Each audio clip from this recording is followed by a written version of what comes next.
Hello, hi, how are you? This is Coach Aaron Saft in the Running is Life podcast, and we've got another hard hitting episode. I spoke with Ben Gans about his experience with the Triple Crown of 200s. That's the Tahoe 200, Bigfoot 200, and Moab 240. We had a great conversation, and we're going to have a follow up conversation with his crew chief, Avery, who he mentions here in the podcast. So we'll be recording that here real soon, but I really enjoyed this conversation with Ben. We took a deep dive and talked a lot about the challenges and logistics and things that came up in doing a Triple Crown. Much like a Grand Slam, there's a lot into this, the travel, logistics, and all that good stuff. So I really enjoyed this conversation. Stick around afterwards. I'm going to talk a little bit more about metrics and, a few things that may pop up in the season, kind of continuing on that theme that we've been talking about in the last few podcasts, as well as a conversation with my daughter and going over her cross-country season, which is wrapping up. So stick around for all of that. But first, let's hear from Ben Gans. I'm joined by Dr. Ben Gans. Dr. Ben. Oh, so good to see you, my friend. Yeah. And we were touching on how you're doing beforehand, and sounds like you made it fairly unscathed for as many miles as you put on your body. Sure. Yeah. Yes, mentally probably more scathed than physically. Physically, I actually did wind up okay, given all the conditions and things that happened. Yeah. We could talk about that as well, the mental piece. Yeah. I'd love to hear more about that.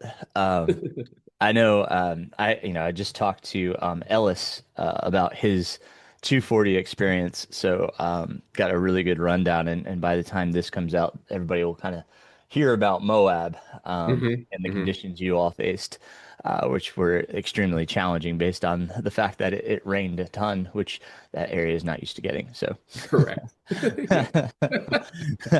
um, let's rewind a little bit. You've been on before. We talked about Cocodona hmm last year, and this year, incredibly, you did the Triple Crown. But kind of give us, a little synopsis of who is Dr. Ben Gans and how did he come to this point? Sure. Absolutely. How did he get here in this crazy? Um, I contacted you, I believe, probably 4 years ago or so, after I DNF'd. Well, it's not a DNF, but Tunnel Hill was my first 100 mile attempt, and at mile 50, I just broke down and couldn't do it anymore. And they allow you to, instead of take the DNF, they allow you to drop to the 50 mile if you've made it to 50 miles, and just take the 50 mile buckle and call it a day. And so I got to 50 miles and I was like, I'm done. And I was running with a couple, and this is in a place in Illinois. And so it was interesting listening. I heard a couple talk about their coach from North Carolina, and I was like, "Who's your coach?" And they said Aaron Saft. And I said, "Oh, I think I know that guy because I had done a 30 miler at Solly at Frosty Foot." And so when I was done with that 50 miler, I was like, I probably should contact this guy and get some help. And so um, that was when you and I met, and you were integral in getting me through my first 100 miler. Um, After the 100 miler, I was kind of trying to figure out what I wanted to do next. I like the 100 mile distance, but I had my eye on this thing, Cocodona, because they advertise it well. It plays throughout the entire 5 days of that race, and I was like, I want to try it. Why not? What's the worst that can happen? DNF, we're used to that. We can do that. Um, got a hold of you. And I was like, here's my next thing. And you're like, all right, bud, sure, let's try it. And was successful last year in doing that. And I really, really sort of cut my teeth and was like, this distance is fun. This distance has enough time for me to do it, um, with enough pain and enough unknown that I feel like I'm really pushing my boundaries. And so after I finished Cocodona last year, I believe that I was actually with my crew chief having a beer the day after. And he's like, "All right, so what are you gonna do next?" And I like turned my phone that I already had, and I was on Ultra Sign Up looking at the Triple Crown and showed him and was like, "Hey, bud, you want to do three more of these next year?" And that was, I mean, that was all it took. And I signed up for it. And I told you about it, I think immediately after Cocodona, and you thought that I had signed up for those three races the same year. And so I'd be like, no, no, no, no. This is next year. We're not biting off that big of a piece. So um and you're like, okay, cool. We have a year. Great. And that was how this whole project kind of started. Um, we'd be remiss not to include other things that you adventure in. Do you want to talk a little bit about some of Oh, your cool yeah, yeah, expeditions? yeah. I mean, I enjoy grinding. I enjoy long endurance sports. Mountaineering is a big sport that I hold near and dear to my heart. I've done Mount Rainier. I've done Aconcagua, which is the largest peak in the Americas. Um, and I live in the Smoky Mountains, so like you're in Asheville. I'm not too far away, still in North Carolina, but I live and reside in the kind of southern edge of the Smoky Mountain National Park, so my daily runs, hikes are out there. So I do have an affinity for um, beating myself up and climbing steep and that kind of thing. So yeah, those are the other things I do. And then on top of that, you started your own business in the process of all this. This is true. Yeah, it's been a year now. Talk about that a little bit because that's Sure. pretty amazing. Uh, I as he said, I'm Dr. Ben, and that's kind of the moniker I have around town is Dr. Ben to differentiate from the other Bens. And um, I'm a physician in Bryson City, and last October ventured out and started my own clinic. So I have a private practice called Merit Medcare. You can Google that if you want to. In Bryson City, if you're ever in town, come say hi. Uh, and so yes, I started in last October. I started that with a couple partners, and it's flourished, which has been great. But it's also been another kink in the training where the business has to come first, and so training sometimes didn't. But that was my choice, and I'm glad I did it. And I'm really glad that as of this October, we've been open for a year and are doing well. And I also did complete the Triple Crown. So love that. That's a ultra marathon in and of itself for sure. Um, Sure. I mean, it's insane. Um, um, and then, last year when we talked about Cocodona, um, you had, I don't want to call it FOMO, but in some regards, you were watching social media and seeing what others were doing. When we got into this training cycle, did you feel a bit more comfortable with what you were doing and the volume, or did you still have some of that questioning? I I did not. I absolutely had this comfortable. I've done 250. So at least the first two of these races are 50 miles less, so it can't be that bad. But I also remember thinking to myself, that is a very wrong attitude to have toward a 200-mile race. Mm. Um, so I was kind of complacent. We still trained hard, and I still feel like we my training was great. But mentally, there was this space of you've done it before. It can't be that hard, which I was swiftly proven wrong. Um, but also, I did catch myself leading up to this and be like, do not take any of these races for granted. Like you are lucky to be here. Mhm. Um, and and you have no idea how this is going to go. You just can't. You never can tell how these races will go. So I had to check myself a few times leading up to it. I don't think anything will ever have the mental challenge that Cocodona presented for me because it was my first one at that distance, and it just held so much regard in my mind because I've watched for 2 years people finish this race or not finish this race online. Um, but once I did it, I was like, oh, okay, it'll be fine. Which it clearly was not. Uh, um, this Triple Crown. let's first, just define what is this Triple Crown, just so, for those that don't understand what we're talking about, let them know what it is. Sure. So there's a racing company, Destination Trail, that puts on several events a year, and three of those events are labeled the Triple Crown. So you can sign up for three 200 plus mile races over the course of 5 months.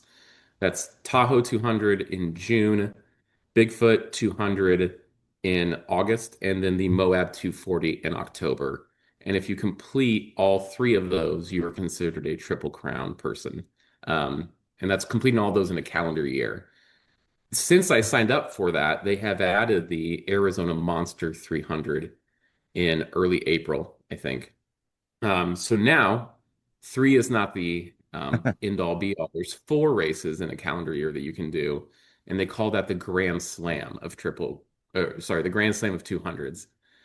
So my triple crown of 200s no longer reigns supreme as the ultimate feat in 200-mile racing, which is fine.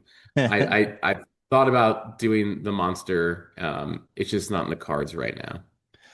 And when you say you registered for the Triple Crown, is there cost involved in the There registration? is. There, yes. They let you pay for it up front if you'd like. But they also do have a payment plan, which is I think they break it apart into like three or four payments that you can do across that many months. Okay. So I opted for that. So it is roughly, I think, $5,000 And that's for so you're the paying for all three races, yes yeah. up Okay. front. Right on. Um, you're paying for all three races. I mean, yeah, the other thing about this whole endeavor is that it is a cost um, prohibitive for a lot of people feet. Because not only do I pay the races for all the races, but I also pay my crew to come out. I pay them, and I pay for their airfare, I pay for their lodging, and I pay for meals that they have, and for vehicle rental as well.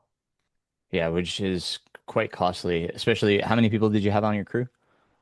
That varied. So there was one person, shout out to Avery, my crew chief, who was there for all four races, Cocodona and the Triple Crown. Um, but I had between, I think, three and four people for each race. So that included Avery, who was my crew chief, who didn't do very much pacing, um, sans the last 10 miles at Bigfoot. But he was responsible for all the logistics, all the timing, the car rentals, the Airbnb. Then I'd have at least one pacer um, for the last probably 50 miles, and that was for the first two. That was my partner Stacy. She paced me, and that was great. And then I was fortunate enough to have one of her friends pace me at Moab for the last, well, for like about the last 50 miles or so. Nice. Nice. But yeah, it is definitely cost prohibitive in that way, Yeah. if you choose to be. Yeah. Oh yeah. Yeah. And everybody's different. When I did the Grand Slam, there's a separate organization. Yours is all under one umbrella. Destination Trails puts that all together. Hmm. The Grand Slam of ultra running is actually a separate organization because the four races or five races, you can choose to do four of the five. They're all separate entities. So Right. that, there's different race directors and different owners of each race. So there's a separate organization that puts on the Grand Slam. So you paid for, whichever of the four races plus a fee for the Grand Slam to pay for the prizes and such. Sure. And same way with the Rocky Mountain Slam. It's like, you register, they've got more races you can select from, but they're all individual races. And then you pay a separate organization for the Grand Slam, um, or the Rocky Mountain Slam. Um, which is cool that it's all on under one umbrella. It makes it a little bit, you know, less challenging for registration and such. Um, Yeah. and then when kind of explain, if you will, that registration, did the Triple Crown open about the same time that registration for Tahoe 200 would have opened? Is that the timeline? How does that work? Because you're That registering for all three races. Does that guarantee you entry or like what does that look like? Yeah. Oh, yes. So these three races, Moab 240, Bigfoot 200, and Tahoe 200, Um, at this point, I believe our lottery um, only if you're just signing up for one. If you sign up for all three, you are guaranteed a place in those three races. And I think you can sign up immediately after they stop because I just got an email from Destination Trail that's like, you thinking about doing this again? Here's the link. Um, so I think you can sign up for the Triple Crown at any time after they're all completed, or at least certainly up to, I believe, Tahoe, which is the first race in June. But you're guaranteed entry into all three races, and I also believe that you're guaranteed if you DNF Tahoe, the first race, you can skip the next two and forward those entries to next year Oh, okay. if you're wanting to finish the Triple Crown. And now that would be the Grand Slam with the Arizona Monster, right? Like, Yes, correct. does the Triple Crown still exist, or is it only the Grand Slam now? No, it still exists. They acknowledged us, No, and and I'm sorry, like moving forward. So like next year, since I don't know if that's something for the that's listeners to go look up on yeah. the ground. I Okay. am unclear if I just know the Triple Crown that they sent us multiple emails. Hey, if Tahoe didn't go your way, you can forward the next two races to next year if you want to try again. Okay. That's I'm cool. assuming they do that for the Grand Yeah. Slam. Yeah. That's I mean, since you're spending so much money, I mean, as you said, it is kind Yeah, of cost prohibitive. and it's 5 months of you having to be not hurt, not injured, Mhm. and stay healthy. And so in looking at that list when it first came out, there were probably I think 50 or 60 people who had signed up for the Triple Crown, and at the end of Moab, 21 people had finished. So Wow. that's So that's yeah, it's like almost third. yeah. That's Um, that's and that incredible. was that was conditions based on this year, but also I'm sure just people getting injured and not being able to stay healthy for 5 months and do Right, that. right. I I'm mean, the glad same that thing they, happened in the Grand Slam. We went from such a high number to, and it was nominal the amount that finished. I think the year I finished, there was under 10 that finished.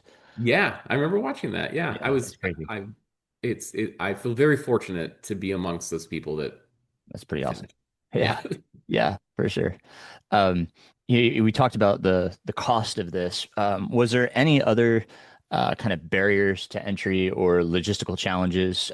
You had Avery helping you, which is pretty awesome to have some of that taken off of your plate because that can be really challenging, kind of trying to figure out all that stuff, which is fantastic. But anything else, even maybe that Avery ran into?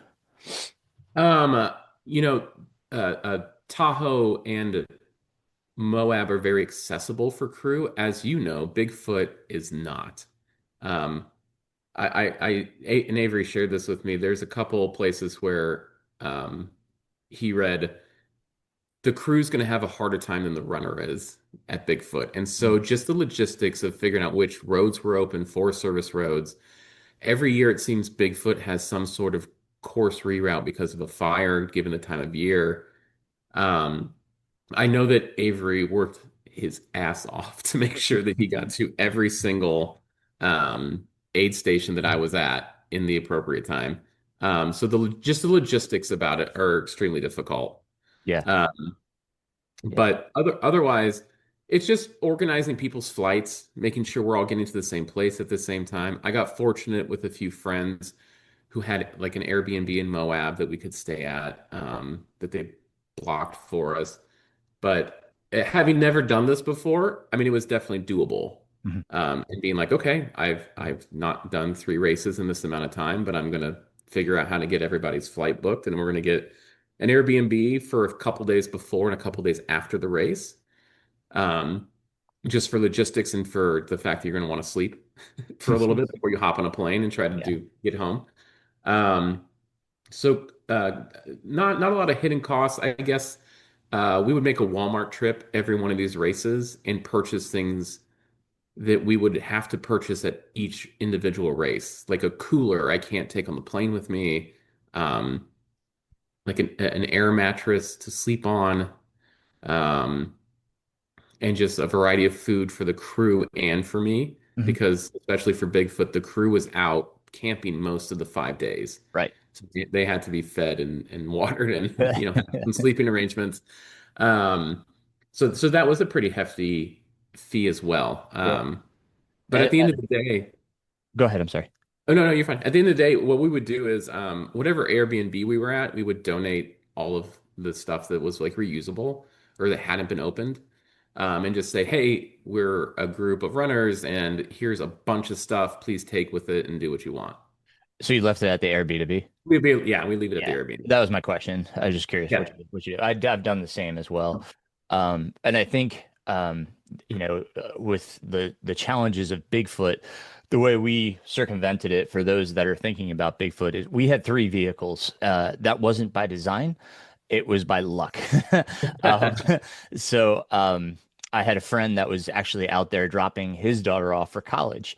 And he's like, "Hey, I'm in the area. Do you need extra help?" I was like, "Oh my God, I would love to have an extra vehicle out here." So he came, and that was like I said, just by luck. And then I had another friend. He's like, I just kind of want to have my own vehicle. So he grabbed his own vehicle, and then we had a vehicle. So, and then my mom came. She had a vehicle. So we had like all of these vehicles, and that was the only way we were able to manage getting to crew to some of those aid stations because as Ben was saying, is like the duration of time it took for them to drive from one to potentially the next. The runner could possibly cover that much faster than what the crew could, just because of road access.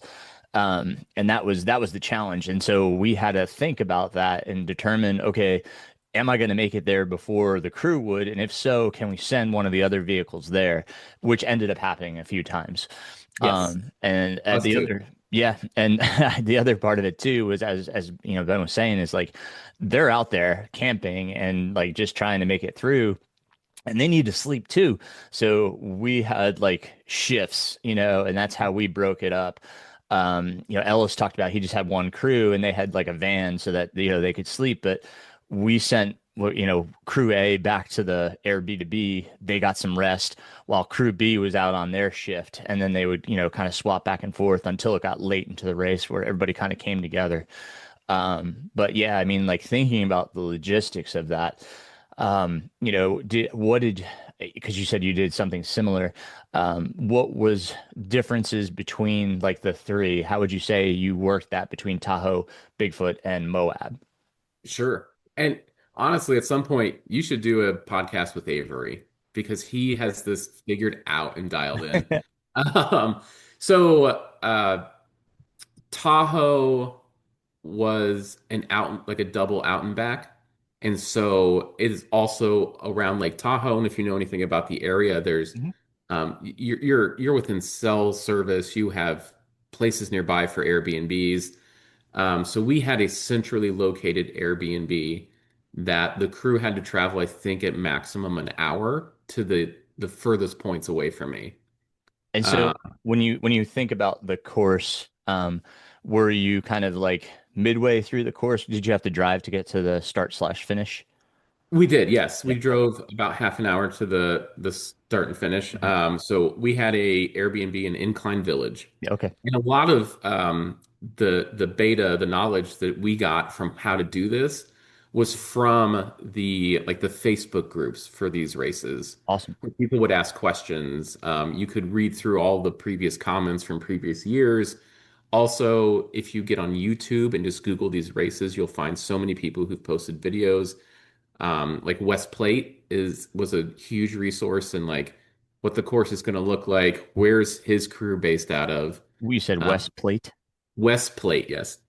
And Um, when you talk about the Facebook groups, just so we're clear, were they separate for each race, or was it like, yes. yeah, okay, You can find like the Tahoe 200 okay, Facebook group, the Moab Facebook group, and the Bigfoot fantastic. Facebook group, and they're they're monitored, so you have to ask for access, but you know they'll let you in a few hours. And that was our big way to be like, okay, it looks like most people are staying around this area for logistics purposes. So we were in Incline Village, which is if the course on Lake Tahoe is a clock, we're about at like the 2 o'clock. That's where So we we stayed for Western States. Yeah. yeah, yeah, yeah. And so that was Tahoe. Bigfoot, again, logistically a nightmare because it's point to point. It's not Yes. circular. It's not out and back. Where did you stay out of curiosity? Oh gosh. Did you stay Randall? near? You said okay, yeah. We stayed just outside of Randall, um, so it was quite a drive to the start. We had an Airbnb close to the start for the first couple days. Nice, Then headquarters moved to Randall, right on. near the finish for the last few days, and they were on the road in between. The And start again, was the start's a little bit later at Bigfoot, or is that correct? Is like correct. Yes, yeah, they progressively moved back. So Tahoe, I think, was 9 a.m. okay, on a Friday. They're very nice that they put their starts on Fridays so that you have the whole weekend, which most people have off anyway, yeah, um, for the full 200. So Tahoe was 9 a.m. Bigfoot and Moab were noon. okay. They pushed both those back. Personally, not a fan. I'd rather Get wake going. up and start going Yeah, than to waste hours awake waiting to run sure. because I'm just trying to bank things till my next nap. Yeah, So um, it was fine because it's warmer, but you lose daylight quicker. right. So yeah, Bigfoot and Moab were noon starts. So Tahoe was pretty easy logistically, lots of access. Bigfoot was with not a lot of access and forest roads being closed due to fires. Um, if you have a good crew chief or somebody who loves logistics, that was the race to have it. Because for me personally, again, having my work schedule, my running schedule, and just overall life, I would not be able to figure all that out on my own. Mhm. Just no time. Yeah, So again, I'm going to shout out Avery, who was there for all four races. Moab was a little different because Moab is a place that has Airbnbs and such, and it's a circle course. It's a start and finish at the same place. So it's just a loop, a yep. giant 240-mile loop. So we had an Airbnb in Moab, and that was sufficient for all crew access. Although, and I should mention this, that Moab has been limited with crew access this year specifically, and I'm assuming moving forward because of permits. Um, there's an aid station the crew has access to at mile 16. I have Yeah, this written down. 17. Yeah, Yeah, that was yeah. yeah, And then there's a lottery system. Either you see your crew at Shea Mountain at mile 114, or you see them at Monticello Lake at 126. that's tough. And we pulled the 126. Oh God, So there was 100 and 10. 110 miles between aid stations, and so that meant that I had to I wouldn't have a vehicle to sleep in my first night, or my first sleep. So I was told by my crew chief, you have to sleep before we see you. At that point, I was familiar with dirt naps and able to just pull off to the side of the trail and take a nap, so that was fine. But it's hard not seeing your crew Oh for my that. gosh, yeah. And did Um, you have a drop bag in between I or no? did. I did big drop bags for those places that I had before I saw the crew. Okay. But it's still difficult to kind of maintain that frame of mind. Like you need to get your own like water, electrolytes. You need to repack your bag. What are you going to need? What's this next section? I'm doing a lot more planning and thinking and logistics than I'm used to at And you aid didn't have a stations. pacer in that section No either. pacer. So if you pulled the later aid station, which we did, which is Monticello Lake, you could still pick up a pacer at Shea Mountain. So I did get a pacer at Shea Mountain, which was Okay. nice. Yeah. So I had somebody who knew more than I did and was not sleep deprived.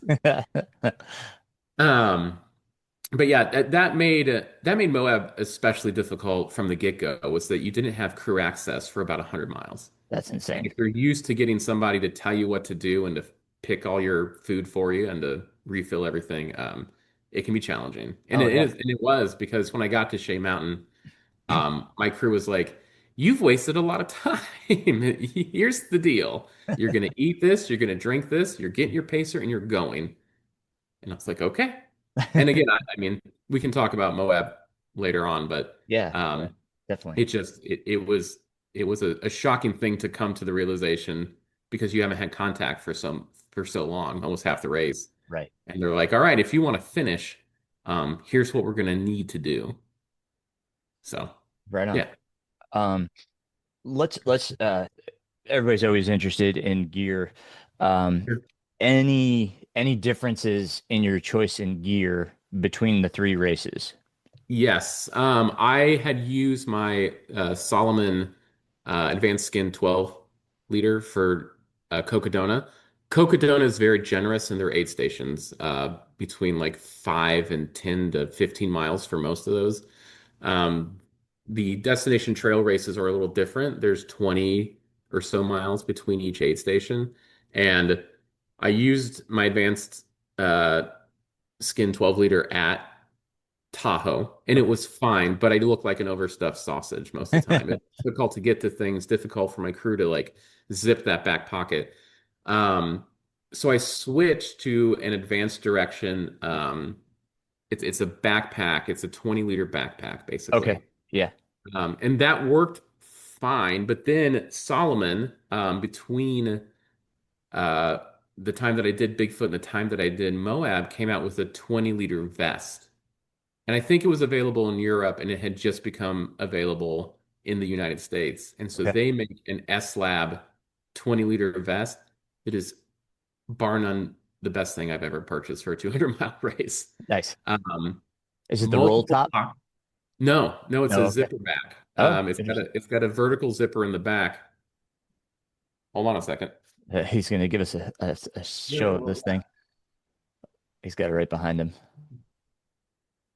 Okay. Oh, it's like it's almost like a backpack. Like It's yeah, almost like a backpack, but it yeah. still has the vest aspects. Oh my gosh, I'm gonna have to look this up. I will put that in the show notes. So Yeah, it's an advanced skin 20. yeah. I'll Um, I don't think I've seen that. So I'll put that in the show notes so people can take a gander. Yes, if you're planning on doing a 200 plus mile race and you like to have a bunch of stuff on you, which I do, um, the the advantages I think are that it's not a backpack, so it fits like a vest, which is easier to Right. run with. Yeah. It also has multiple pockets in the front. So my whole thing is I don't want to take my pack off to access things. Yeah. Um, so I was able to hold everything I needed up front in my pocket. The only thing I had to get my vest off for was to change like a coat or a raincoat or pants. Um, Everything else was accessible in the front. So Awesome. thanks to Solomon for putting that out right before. Do they have the clips to add the quiver? Is that one? You can add the quiver. I didn't for this just because I just had my poles out the whole time. Yeah. Yeah. I Yeah. ran It with my has poles. those I little used them. tabs. It, Um. it, it doesn't have the yes, it does. It Okay. does have the tabs. Yep. Okay. Cool. Yeah. So you should be able to add a quiver to it.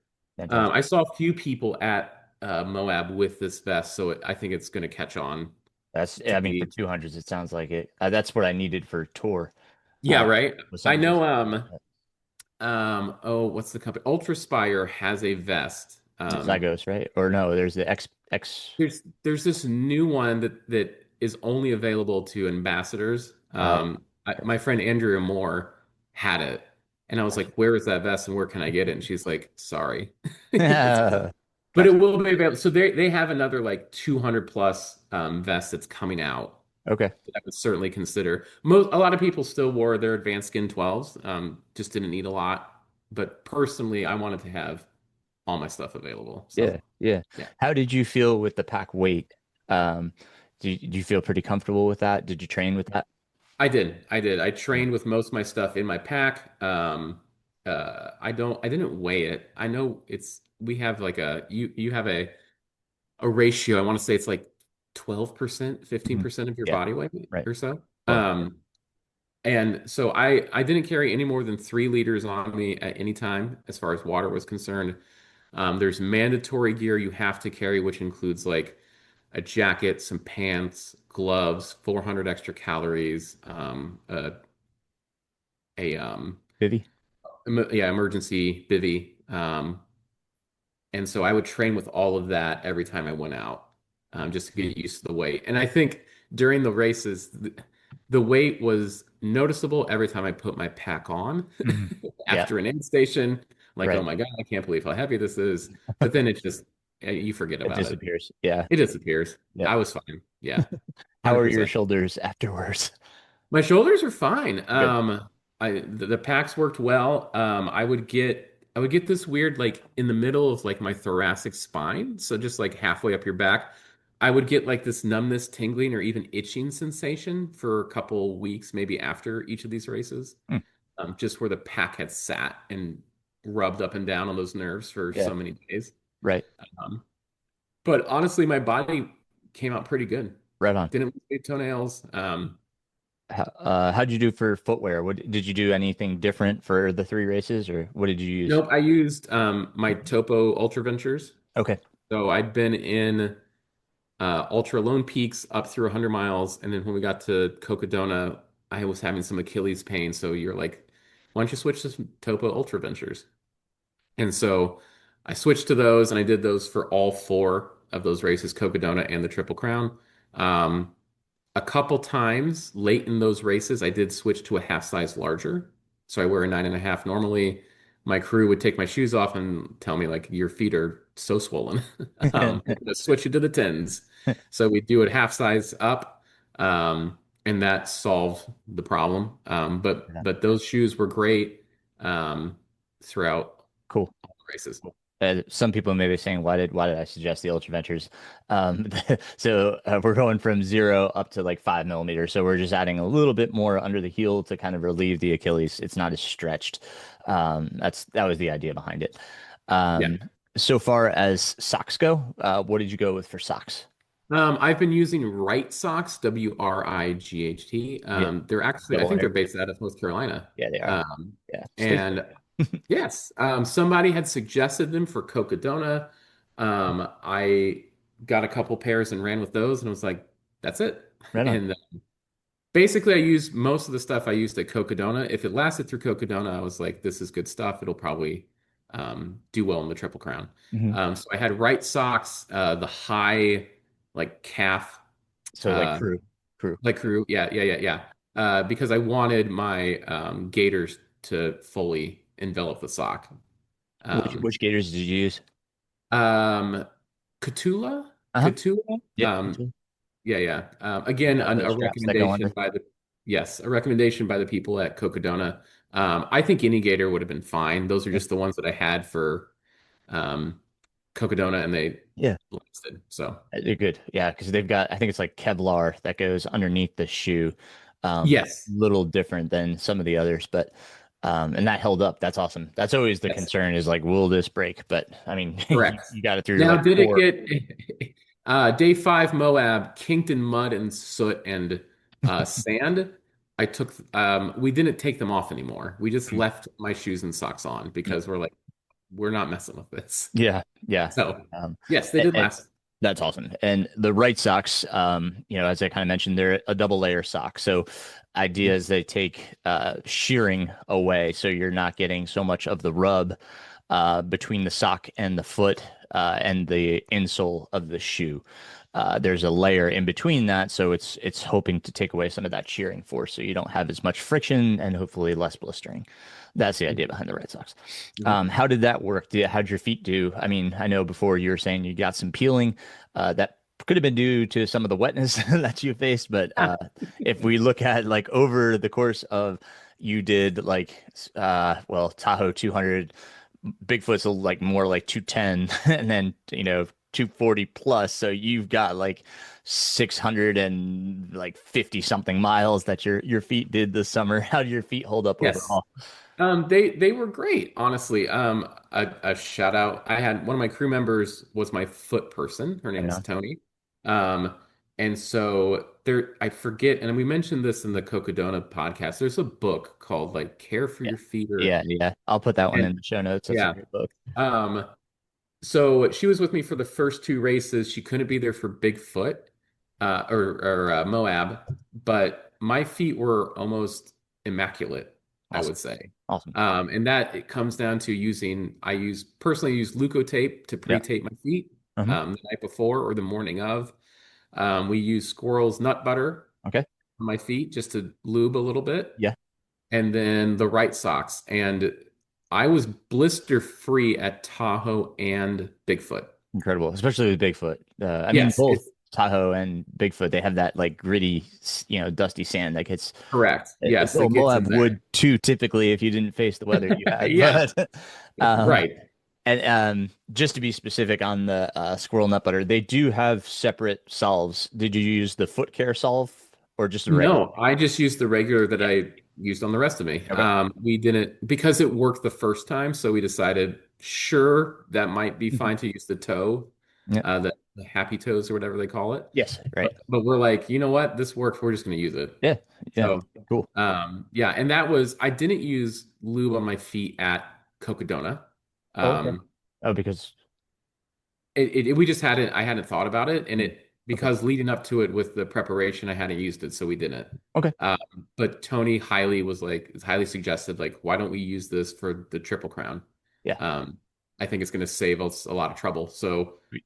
those were my first couple lubed feet, and they again miraculous, like That's awesome. no blisters, didn't lose a toenail, just some ground pound pain, and then eventually some peeling because of just the constant, 640 miles in so many Yeah. months. Right. Um, the week or two after each race, my feet had some paresthesia, which is like that your feet feel like they've fallen asleep. Not uh, just like if they touch something that I don't feel all of it, a little numbness. Um, my Hoka slides have been a game changer in just Nice. walking around town. Just taking that initial pain away from how cushioned they are. But so far, and like now, my feet are peeling a little bit since we're finally done. And I do agree that that's probably because I was in wet shoes and socks for 5 days in Moab. Right on. So, Gotcha. yeah. Um, Two more things on the gear, and then we'll move on from this topic unless there's something else Yeah, you want to talk. Um, One being which poles did you use, and two, what did your lighting setup look like? sure. I used for all these races the Lakey, I think they're the FX Trail One. They're the lightest poles they make. Right on. Some people use a little stouter pole that's not as light, just because of how much ground pound you're going to get on those things over Yeah. the course of 5 days. They Did you break have the any? no, No, good. yeah. Um, the grip is the Sharp glove, the grip. shark grip. Yep. Um, I noticed that if I was going to use like my original pull, which is my Black Diamond uh Z Trek, Yep. The Z the pole. strap has a few connection points to the wrist, and if you were to use those over and over and over, I feel like it would rub you raw, Yeah. honestly. Yeah. So I used the Trail Shark glove with my Lakeys, and those were fine through Great. all four races. Did you Highly tape, recommend. did you tape your hand at all or anything? No, but I wore an outdoor research sun The glove sun glove. Cool. throughout, and if I didn't wear the sun glove, I did notice some chafing. Okay. So all three races, sun gloves and a sun hoodie. Okay. You use the outdoor research sun hoodie as well? Correct. Okay. Yep. I, Um, I own five of those hoodies now. yeah, I do too. I like I wore my camo one yesterday. Um, Nice.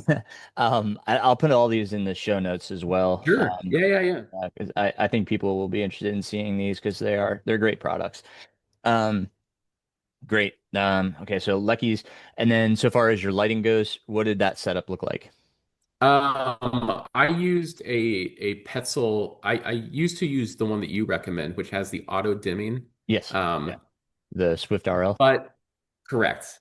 That was my lighting choice. However, my crew chief Avery noticed that like the battery charging during cold nights would not happen as quickly. Okay.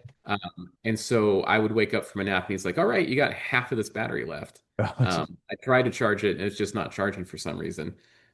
So he was like, hey, for the Triple Crown, get a Petzl light that accepts like a rechargeable battery, but also like triple A's Yeah.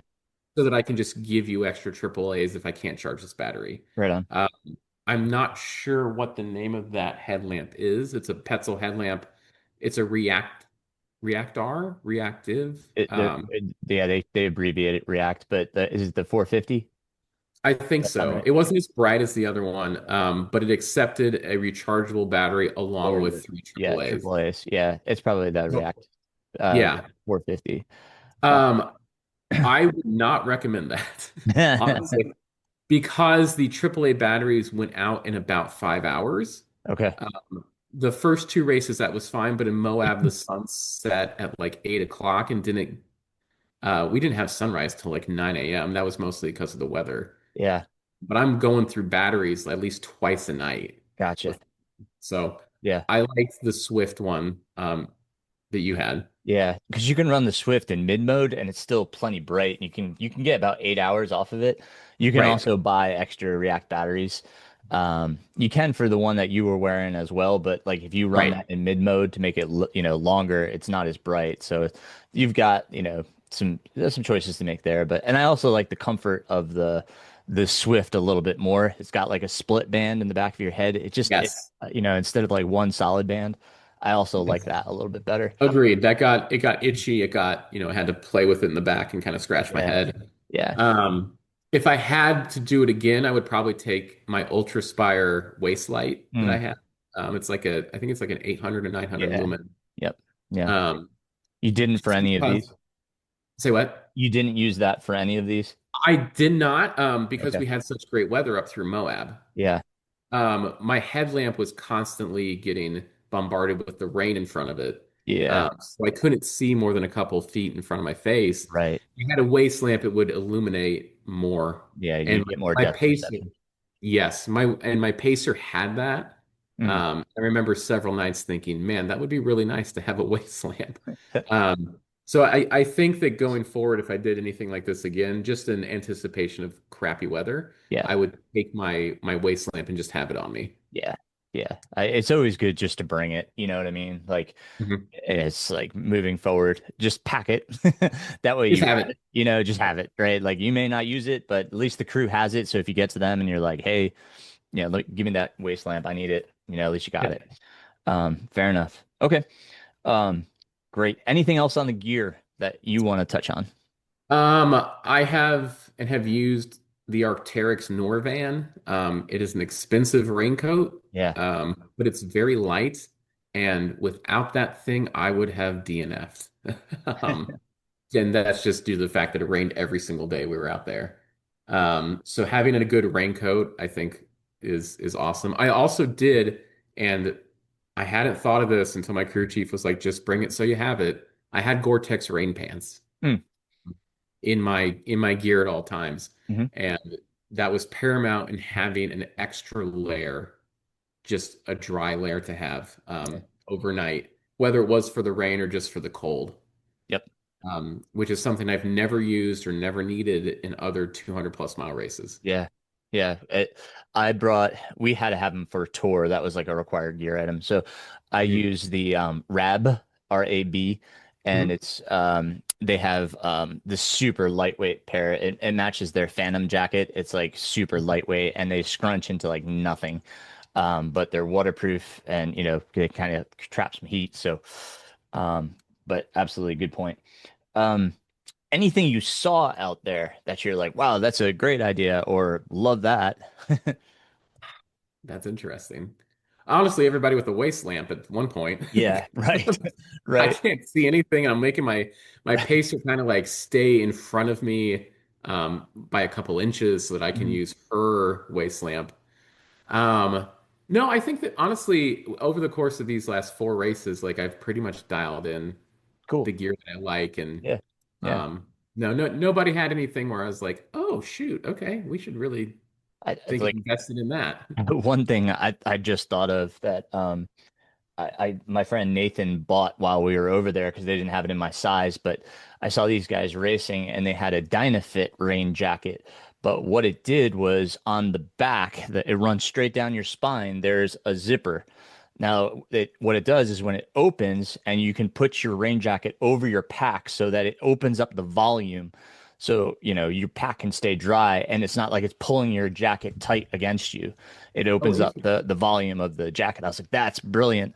I think Brooks did it for a jacket at one point as well. Um, but yeah, Dynafit did this, and I saw two guys wearing it, and like they just looked so cozy. Like, they didn't have to worry about it. Like they were moving Yeah. freely. It was a great idea. So, but Anything to not have to take your pack off, I think is yeah, awesome. exactly. I did, and I'll mention this. I did size up on my coats, so my puffy coat and my rain jacket and my rain pants were all larges. I'm a typical medium guy. Okay. Um, but just for ease of getting it on, and who knows how many layers I have on when I need it. Yep. So I would certainly size up on things that are going to be going over stuff possibly. Sure. But yeah, that's great. I love that. I'm gonna have to look that up. Yeah, I'm gonna try to Put put those that in the back. show notes if I can find it because it was brilliant. Like, um, and then so far as your puffy, what did you use for a puffy? I have a Mountain Hardware Ghost Whisper. Okay. Again, super lightweight, can compact into its own pocket, and is still an 800 filled down jacket. And that has done me solid through all four of these races. And that was the Mountain Hardware Ghost Whisper. Yes. Okay. Perfect. Sweet. All right. I made notes on all of those and I'll try to get all that stuff into the show notes. Yeah. Fantastic, man. Right on. Well, gear is always an interest, so thank you for, Of for bearing course. with me. I love gear. Yeah, I'll put it that absolutely. way. Um, let's get into the meat of the races. I wrote down Tahoe 200 was September 13th. Um, you're what 2 weeks before Western States. It's starting to warm up. So what was that like for you? What was Tahoe? Kind of run us Um, so Tahoe was the second week of June, I think. through. Yeah. You said September. I'm sorry. I'm in June. Yeah. Sorry. So yeah. It's getting warmer. I didn't do any heat acclimatization for this one. I did for Cocodona. We sat in the sauna, I think, Right. um, for a few weeks beforehand. I've been to Tahoe. I have backpacked the Tahoe Rim Trail, so I was not really concerned about altitude or dust. Um, the big thing that people talk about is Tahoe lung. For Mm. some reason, the dust in that trail, the fact that it's a double out and back and you're passing people, people get a cough, a wheeze. They find it difficult to breathe. Yeah. And day three, I caught it. We'd be sitting at an aid station early morning, just hear people coughing all around you. Ugh. Um, I knew about this. I actually had a talk with Wes Plate about it. He's a triple crowner who offered up like, hey, if you want to talk to me for 15, 20 minutes about what it's like to do this, let me know and we can do a Zoom call. Cool. And so he was like, okay, so there's this thing called Tahoe lung. It's basically the fine dirt and granite, I think, Hmm. just ground up and in the Yeah. air that gets in your lungs, and you kind of get a like a restrictive lung disease kind of Mm. motif going. I preemptively, as a physician, took a couple inhalers with me, Hmm. um, and those really helped. Nice. So if you can get to your doctor and tell him or her what's going on, they will probably give you an inhaler to take out with you, which was paramount in me being able to survive Cool. Tahoe. Okay. Um, I also, I think, suffered a little bit of altitude, not altitude sickness so much as not thinking well, but just not breathing as well as I normally do. Most of Tahoe is 8,000 feet and above. Um, and I don't know if I would have done anything differently to train for that. I live at 3,000 feet. I get up to 6,600 feet up here in the park. Hmm. But having just like an albuterol inhaler so that if you're having trouble and you're sucking wind and maybe wheezing, um, would help tremendously for Tahoe. And Cool. only Tahoe. I don't know why. I don't know. Nobody talks about it at Moab. Nobody talks about it at Bigfoot. It was dusty at Bigfoot. It was You know, dusty, it especially if you're. it doesn't have the same geology, I guess, because it's more. I mean, I would think, but it's volcanic rock, which it does affect people at like Iron Man. So it's kind of interesting. It Uh, was, yeah, yes. but And, I'm and sorry. so, no. Yeah, I wound up just keeping the inhalers with me the other two races, in my med kit Yeah. just in case. but the one that people report on out of those three is always Tahoe. And Wes told me he's like, he would sleep with his feet uphill during a dirt nap so that all the stuff could kind of like gravitate towards the front of his mouth and he could cough it up. Um, so he said that if he took a dirt nap, he would always lay at a decline so that he could cough the stuff up in the morning, or when he woke up from his nap. Nice. But I'm writing I, that down. I would certainly, if you can, talk to a doctor and get an albuterol inhaler to take with you because it's going to pay dividends in the long run. Awesome. I'm Um, taking these notes. yeah. The Tahoe in and of itself was fine. I was slower. It's at elevation, and I think I had a little bit of trouble when we had some climbs that were 9,000, 10,000 feet. Mm. Um, Everything was going great at the end of Tahoe, probably the last section, 18 miles or so.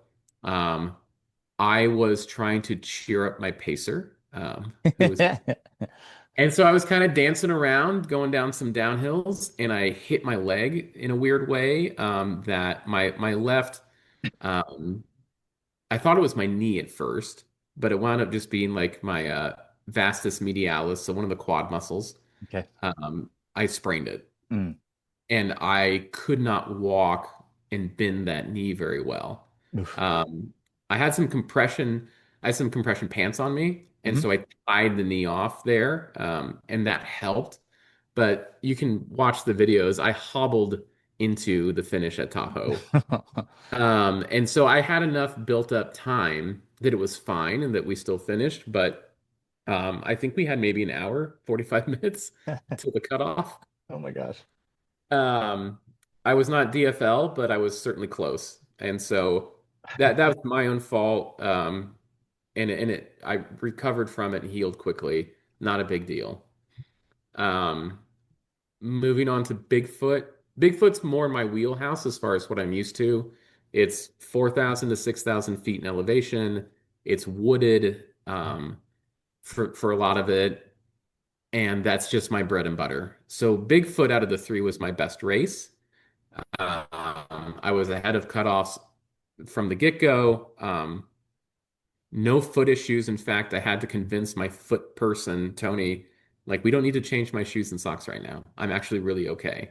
And she's like, why are you lying to me? And I'm like, no, listen, I'm really okay. Like, I don't have a hot spot. Everything feels great. Nice. Um, Bigfoot, again, I mean, it's a huge challenge because the climbing. Yeah. Yeah, The that's a lot vert of in that climbing. race is just ridiculous. Yep. Like And some 49,000 or sections, something. yeah, it's 40, 46, 40, 46. something like Now that. that changed because of some of the Yeah, they had to cut out one section, right? they had to cut out Clickitat. Yeah, click at that. Okay. Yeah.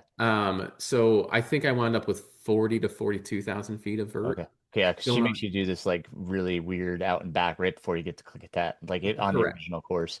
I'm So, sure. Yeah. yeah. That sounds like Yeah. Candace. Um, yeah, so Bigfoot was my best race. It was the weather was great. Yes, it was hot, but it was dry. There Yeah, wasn't any rain. And again, it mirrors my home of the Appalachian Mountains. So I finished that I think with like 6 or 7 hours of that's leeway. awesome. That's awesome. Yeah, felt great. And you had 8 weeks, if I did my math correct, between Tahoe and Bigfoot. Mhm. Um, and then how did the quad do in those 8 weeks? How'd that muscle do? Every day a little better. I couldn't stretch it very well. So if I were to pick my leg up, bend my knee, and try to pull my shin to my butt Right. to stretch it, I Yeah. couldn't do that fully for a couple weeks. But every day was better, and then by the end of 2 weeks or so, I forgot about it, Right on. And we and it took it never really actually. ginger, for recovery so far as training goes. So, um, Yes, and it obviously you felt recovered. You had 8 weeks, so it was almost perfect recovery for Bigfoot. Um, yes. and then you had 9 weeks from Bigfoot to Moab, again, if I did my hmm math correct. Um, and anything else on Bigfoot you want to touch on? Um, I don't think so. I think I lucked out because I had a great crew that was able to get me Nice. at all the aid stations. Right on. That's Right that's on. the big thing. Yeah. Otherwise, the course is there's nothing really crazy about the course except for a couple vertical miles where you're like, how is this even a trail? Yeah. Nobody wants to do this of their own volition. Like, Right. Right. And it was interesting for, since we had 9 weeks and um you didn't really have anything after Bigfoot that hung you up like you did between Tahoe and Bigfoot, like the quad, right? That you were correct. so we did almost like a build back up and then even like a mini taper. So we had a little bit more of a little more volume in between. Not that you really needed to pick up more fitness. We just wanted to maintain. Um, so how did you feel going into Moab with. Um, I felt great because, with Tahoe and Bigfoot, the vert per mile average was much higher. Um, and I'm a back of the packer. I'm averaging when I'm training like 3 miles an hour. Mhm. For Moab, I think it was 133 feet per mile was the vert gain Yeah. average. Yep. So when I'm training runs, I'm getting about 130 feet per mile. And I remember thinking, I'm pulling 4 miles an hour. Um, and so I started to push it a little bit. And um, I was like, this is going to be probably my best race out of the three. And of the people I've talked to, they say that Moab is the easier of the three. It's more miles, but it's less vert. It's wider open trails. Um, so If I the was going conditions into are it, dry. correct. I was going into it very excited to have like my best race out of the three. Yeah. Um, thank goodness I was that prepared. Because it just as you know the weather quickly dampened Yeah. those Yeah. streams. Yep. So going into Moab, we knew that it might rain. That was they talked about it in the pre-race meeting. Hey, just prepare yourself for some rain and maybe a little colder temperatures. Moab itself is a desert, not used to this kind of stuff, but when it hits hard like a monsoon. Right. And so day one, at the start, it was cloudy and drizzly, which kind of continued through the first day. And then night one, we just got hammered with rain and cold weather. And on top of that, being a back of the packer, I'm running on trails that 150 of my closest friends have traversed already. Right. And Right. so it's just this mud pit, clay, sloshing around Oh, at by day three. So it would stop during the day for the most part, and then at night it would just be these like howling winds oof. and at least a drizzle, but a lot of times a downpour. Did Uh, you bring both puffy and rain jacket? Yeah. yes, and another thing I did that I just thought of was each of those was packed individually in a gallon Ziploc, Nice. so that whether it was dry or wet, it wasn't touching anything else in the pack. Right. Um, so that helped too, because after the first day, everything was wet unless it was in one of these gallon Ziplocs. Right. Um, but honestly, I got to the first aid station of the next day, Oasis. Um, and because of all the rain and all of the wind and the rivers that had formed on these mesas that don't exist normally, Right. I was I was 100% confident the race was canceled. Oh, wow. I was like, there's no way. There's Right. no way to keep going with this. There's going to be too many hypothermic people out here. And I got to the aid station. They're like, all right. And they had asked us specifically, don't DNF at this aid station because it requires four-wheel access to get you out of here. And so I was like, I don't know if I can go on. And this is the first time in four races that I was like, I'm not sure.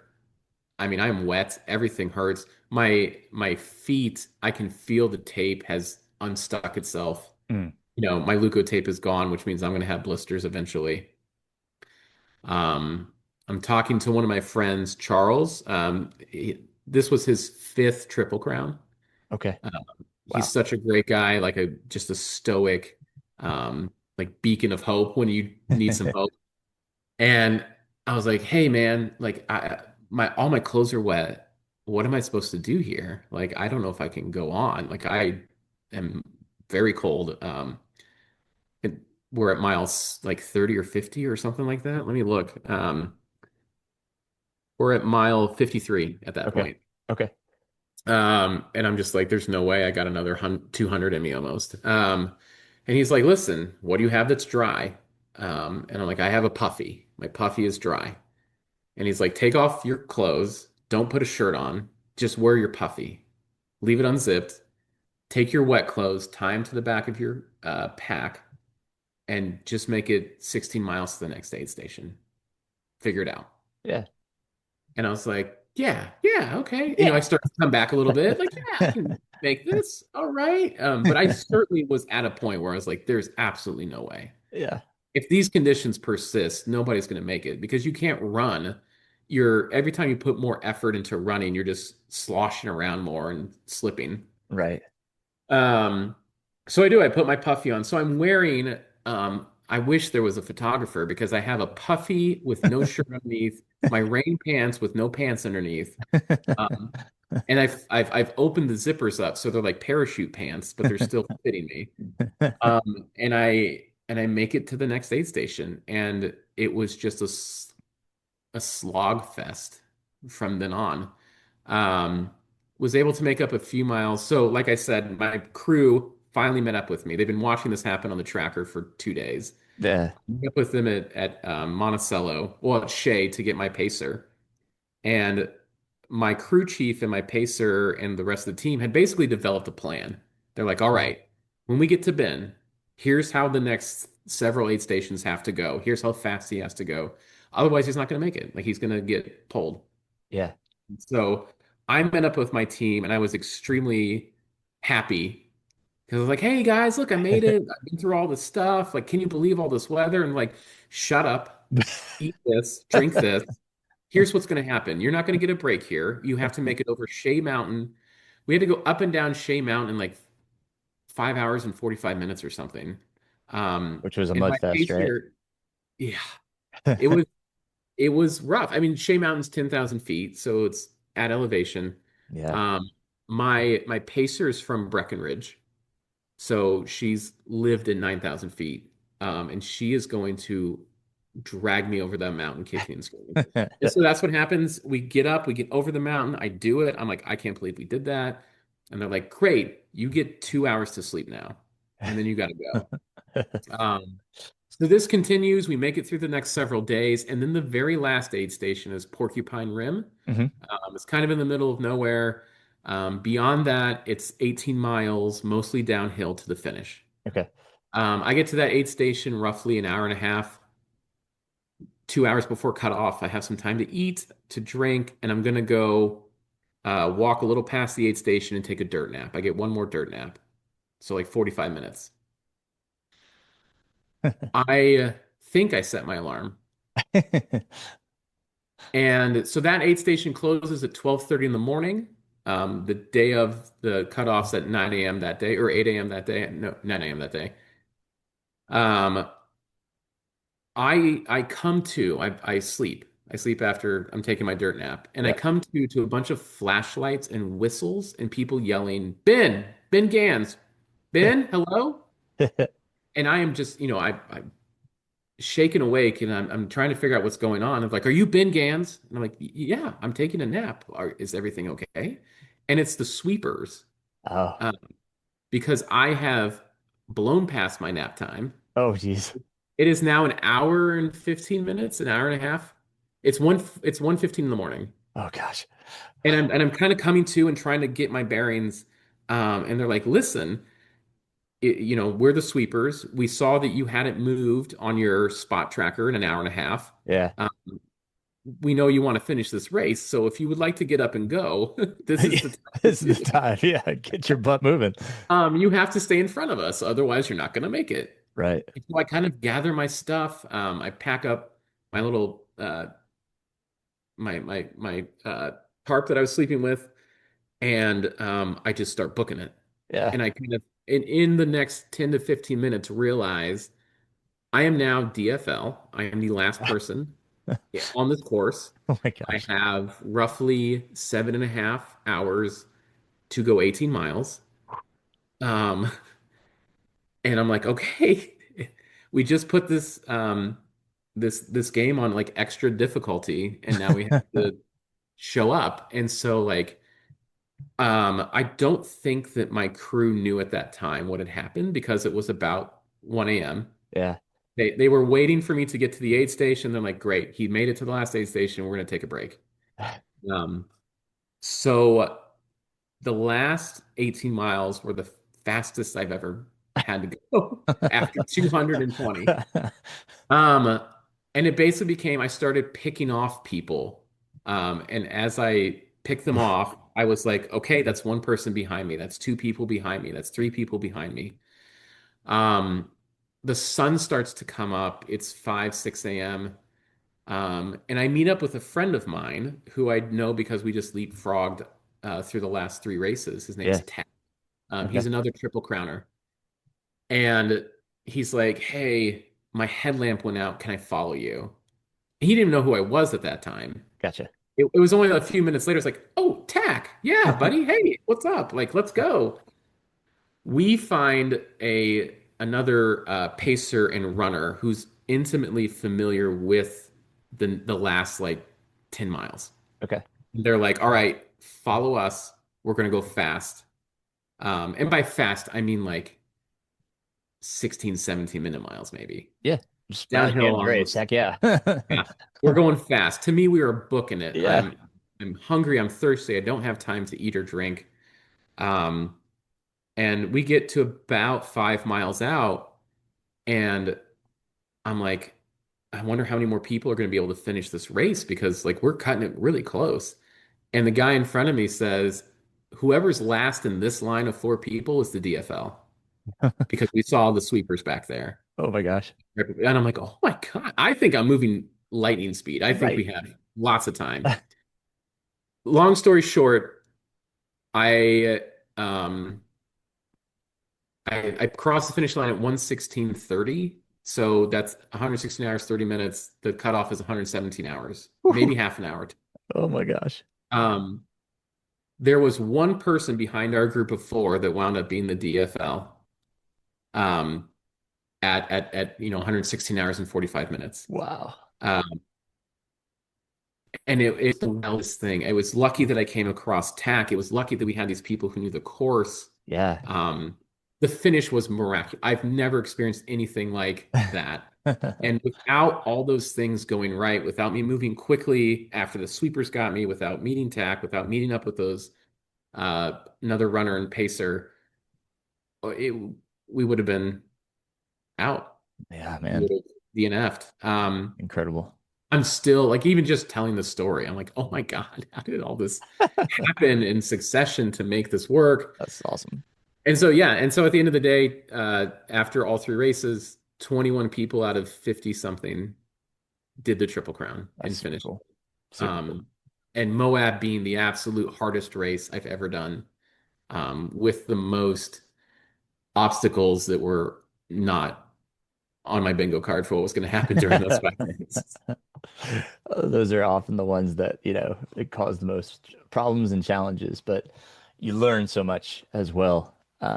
Yes. And I mean, Yeah, yeah, yeah. looking back, give us some of your biggest takeaways. What are some of the biggest takeaways you had from this? If you're thinking about doing it and you're unsure if you can do it. I'd say the same thing about anybody who's looking to step up from 100-mile races to 200 plus. Um, it is in your wheelhouse. You can do it.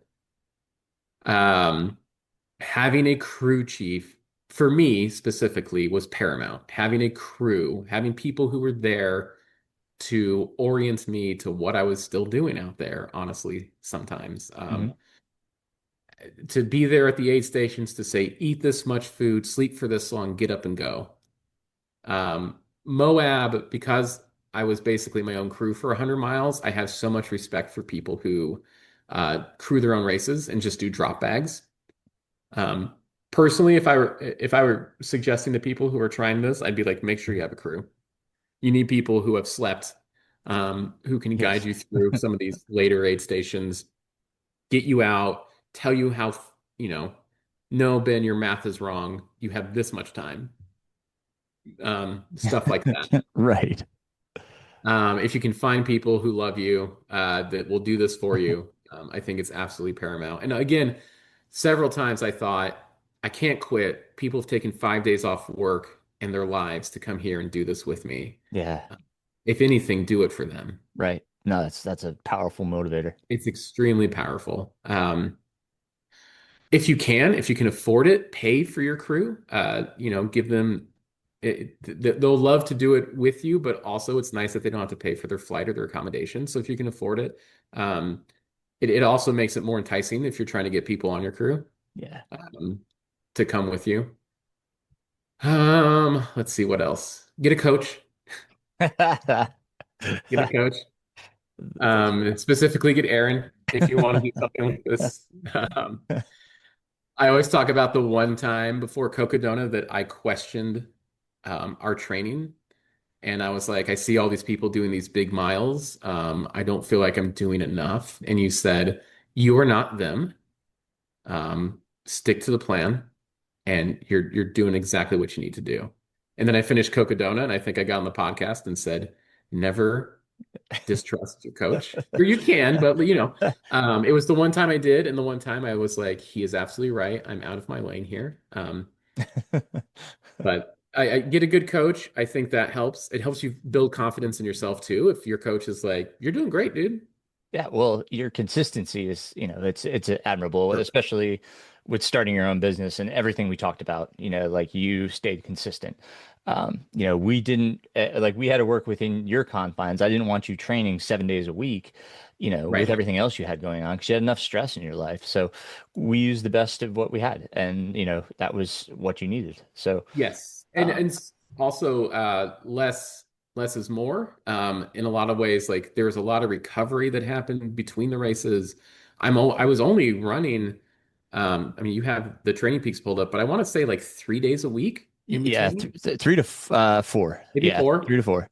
Yep. Yeah, Um, we had 4 days a week.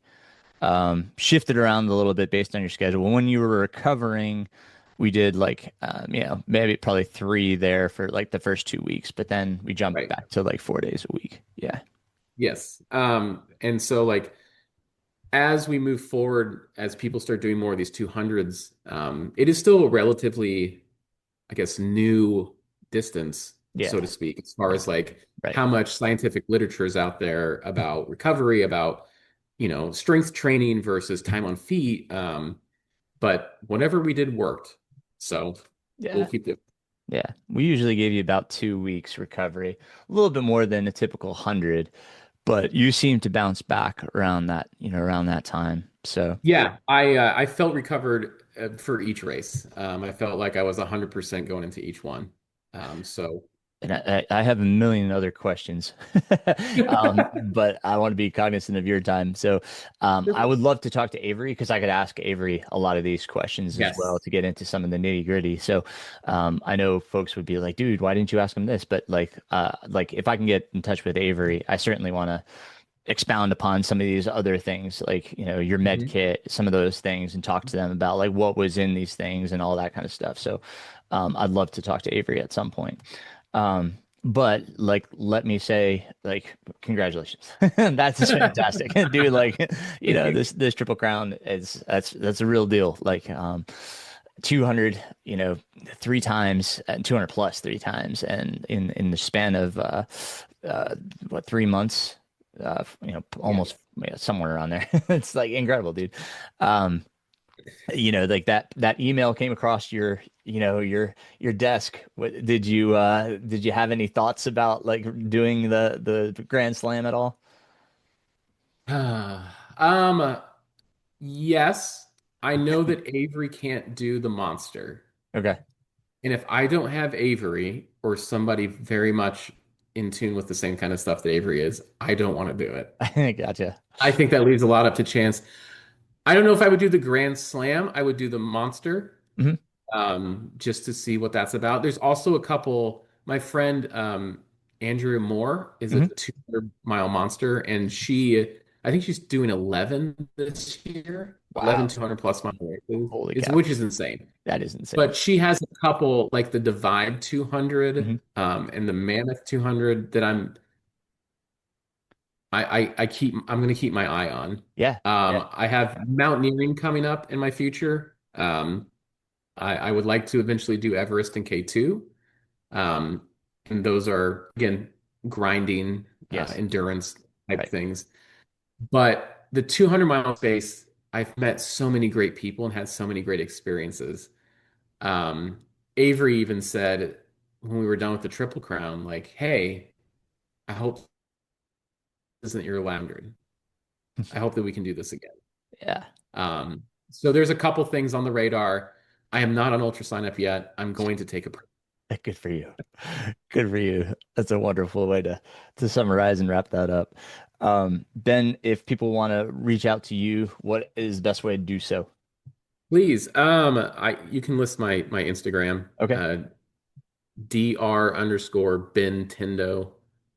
Um, you can list my email address because if somebody wants to do the Triple Crown or any one of these 3 or 4 races that are 200 and they have questions, please Sure. reach out. Cool. Like Cool. the way that I got through these is because I reached out to people who had done them before, um, and they're just a vast wealth of knowledge. Absolutely. I'll put all that in the show notes. Show notes are going to be quite extensive. So, um, if we talked about something on here, refer to the show notes if you're interested in any of it, because I'm going to try to put it all in there.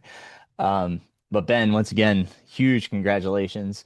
Thank Thank you. you so much for sharing your story and coming on here and for all your time. This is, we recorded a bit long, so that's awesome. Hey, Thank you. I love doing it, and I always think I want to keep it short, but given the amount of stuff and the amount of time, like there's just no way to do a short form No, triple no. crown Yeah, interview. I hope we did you justice in talking about what you Hey, did because man, that's impressive. So I want you to know well, thank I you. am impressed and I am grateful to be a part of your journey. So thank you.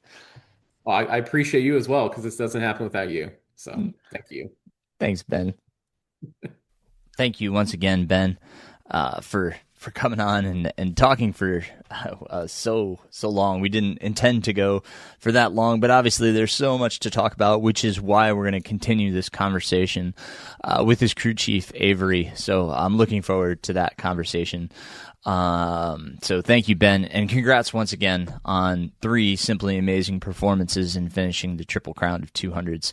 So proud to have been a part of that journey and be a part of Ben and what he did. So thank you, Ben, and congratulations once again. I'll also be talking with Teresa Bowser.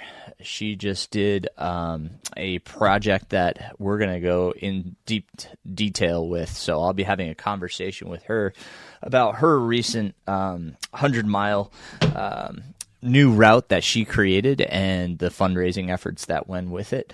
And she called it Project Untamed. So I'm excited to hear all about that and what she was up to and everything she did. So I'll be having that conversation as well. So we've got a number of podcasts coming up here with some great conversations. And as I mentioned in the intro, to follow this piece will be my conversation with my daughter, Ambrin, about her cross-country season. So stay tuned for that.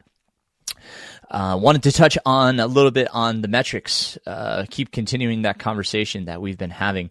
I realize that these podcasts are getting pretty long, so hopefully you can bear with all of it because there's just some great conversations being had and also some things that I want to express and get out there to help you with your training and kind of move you forward. So some of this stuff is coming up with conversations that I'm having with the athletes that I'm coaching, and some of it is directly derived from some of the things that I've been reading within training for the uphill athlete, because it just gives me some great reminders and interjects some things into my own training, which right now is simply my base phase. And we were kind of having a conversation the other day about Strava and how it takes quite a bit to kind of ignore the social aspects of Strava and just do what you need to do, and right now that's simply building an aerobic base. There's nothing exciting about what I'm doing right now other than the fact that I'm getting in some volume. At this point, at this juncture, what I recognized, if I look back, is that I really didn't have much base fitness going into the training for, I mean, I guess you could say I had the Western States training. I took a break after Western States, but I kind of jumped right into the training for Tour de France as I had to do to kind of get my body ready for the ups and the downs. But in reading through training for the uphill athlete, I also recognize that my basic aerobic paces, if I go out for a conversational paced run, was much slower than what I'm used to. And it's simply because I didn't work on that aspect of my running. I worked on the climbing to get ready for Tour de France. Now, what happens is if you're in a training cycle like right now, I don't really have anything that's really pressing. There's nothing on the calendar that I truly want to, devote sheer time to training for. As I mentioned, I signed up for the South Mountains half marathon, but it's not something that I'm training specifically for.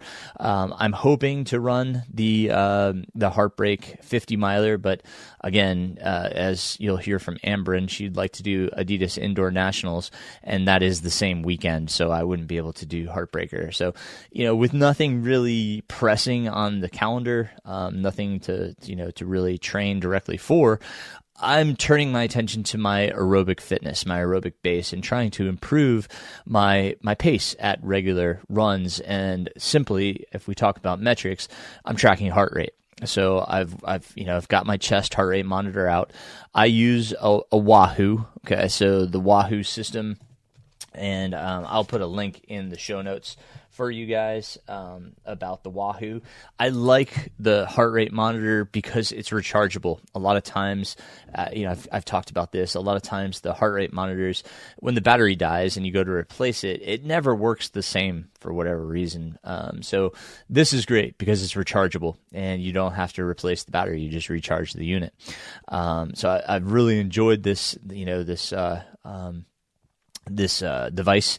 It's quite simple. It clicks into a strap, and then you just put the strap on, and it connects to your watch, connects to most major devices. So the Wahoo system is it's great. I trust the heart rate. It's really a great device. So again, I'll put that in the show notes. But what I'm doing is really just tracking my heart rate and seeing how I feel on the day. So let me give you an example. Monday was just a recovery day. I went pretty long on Sunday, longer than I intended.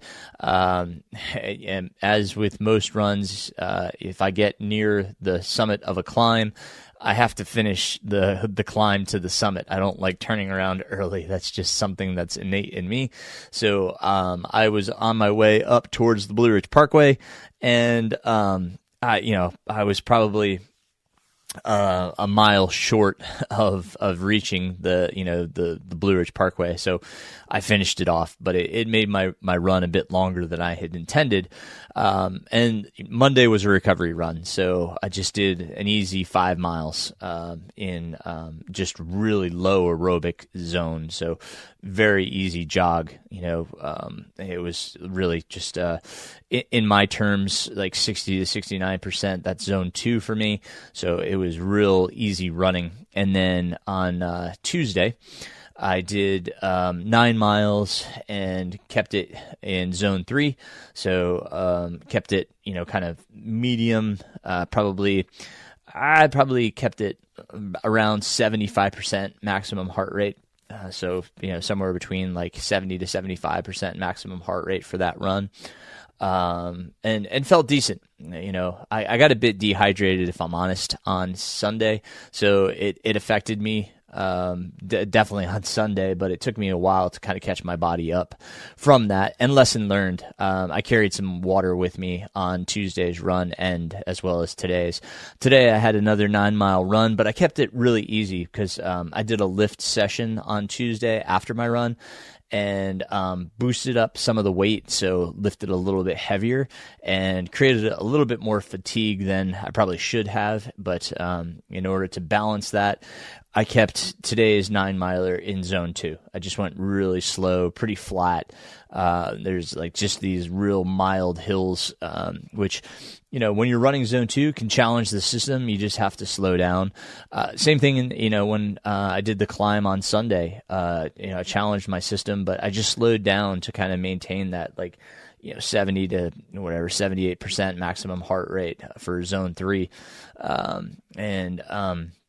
And was just okay with slowing down again, just not caring about what the paces reflected. I worried about what the heart rate was showing, because that's what's going to improve. I'm going to improve across the board if I am patient with my heart rate. Okay, so when we run by pace and let pace dictate our training, we are neglecting the systems. We're neglecting, what could potentially improve us. So that's why I'm doing heart rate. Some people are sworn by training by pace, and that's up to them. But I make the argument that if you are patient and abide by the heart rate, you're going to see greater gains across the board. So that's where I'm at right now. I'm just working just the aerobic and letting the day dictate how hard that aerobic is. I haven't quite introduced strides just yet. I'll probably introduce them at some point soon.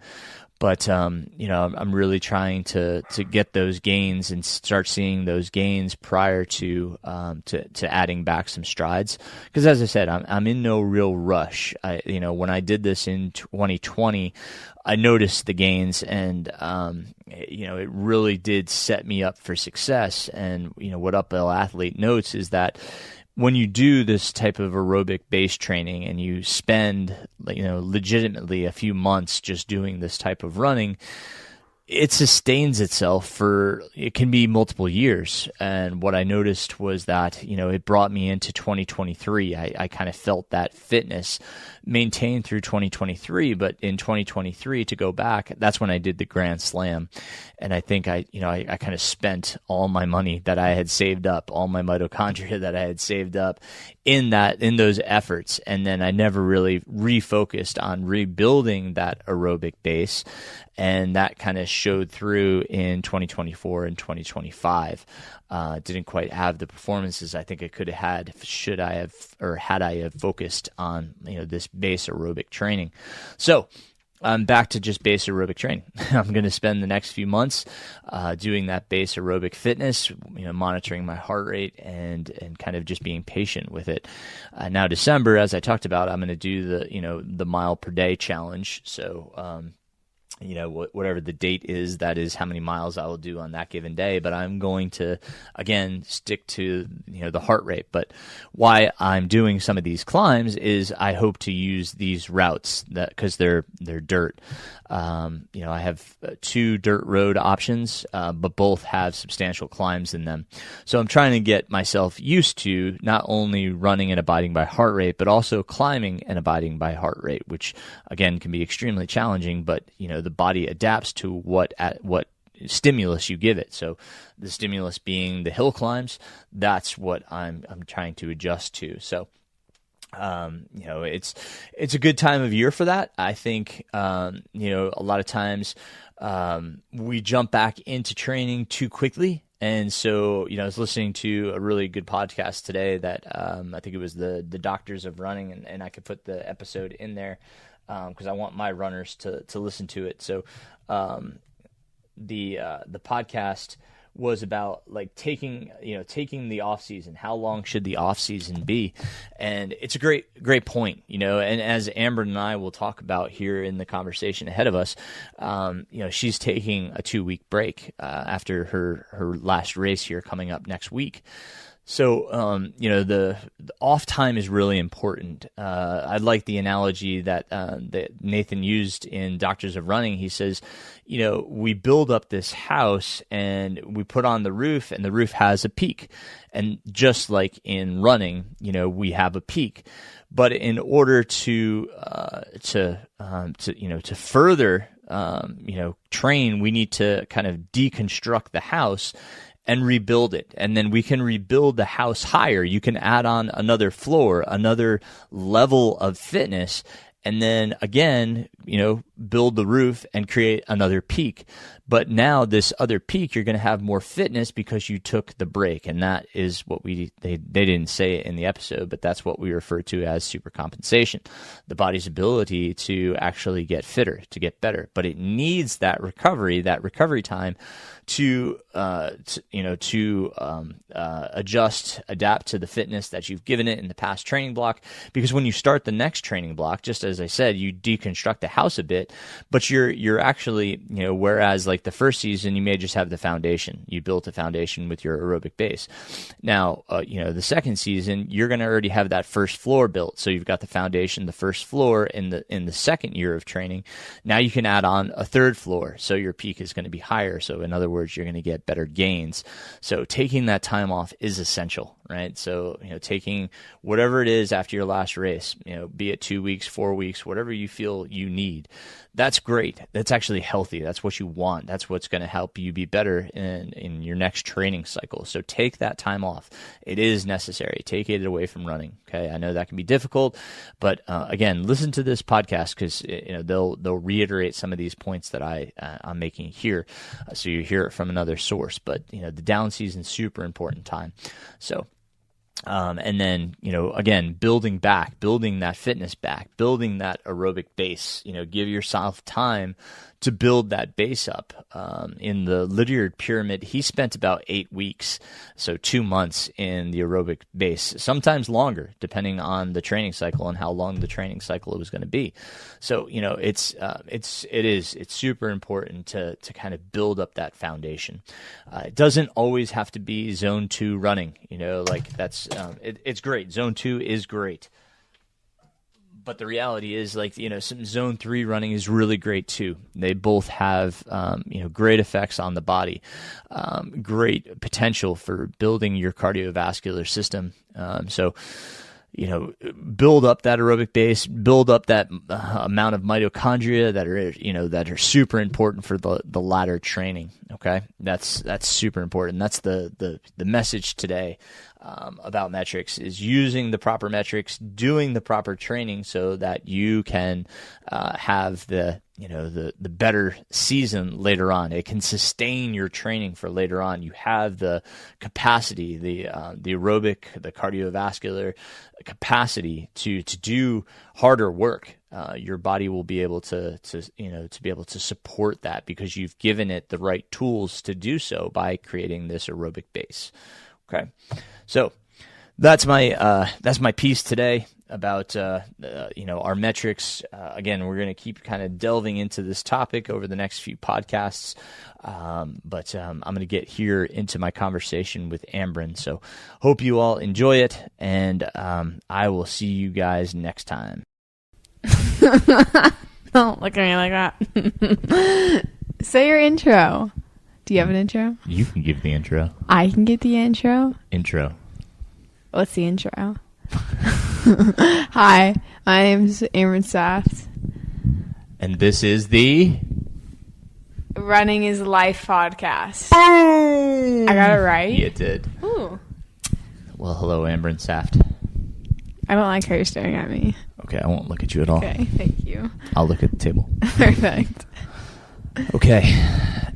Ambrin Saft, how old are you now? I'm 14. And what grade are you? I'm in 9th grade. 9th grade, having just completed your first high school cross-country season. Yeah. Overall, what were your thoughts? Well, it was pretty fun, not gonna lie. It was nice to have you as a coach.